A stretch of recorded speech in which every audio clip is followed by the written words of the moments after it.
Part 2. Bill always had great names for all his pieces. 1, 2, 3, 4 duet. He wanted to make sure that you knew the count off of this. C to C, the other duet. We were in the key of C the whole time with the range from C to C. So here we go with part 2 of 1, 2, 3, 4. 1, 2, 3, 4.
In part 2, we have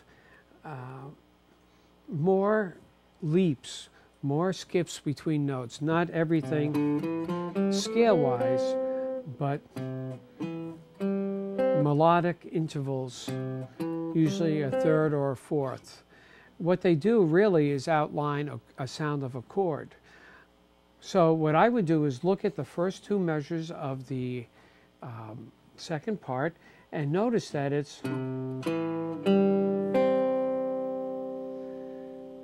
that's where we have a lot of melodic leaps and intervals. Here in the last measure, we have into the first note of the... So I would make sure I can practice. I know those are coming up.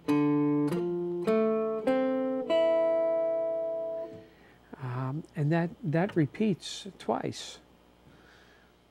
Other than that, everything, keep legato. Make sure you're doing the right rhythm of 1, 2, 3, 4, 1, 2, 3. That was actually the first 4 measures of the second page, second line. So now I'd like you to practice this part. And after that, you can play with recordings of me playing part 1, and you could either play part 1 with it or play part 2 with my playing part 1. And then you can have my recording of playing part 2, and you could play part 2 with it, and then you can play also part 1 with my part 2.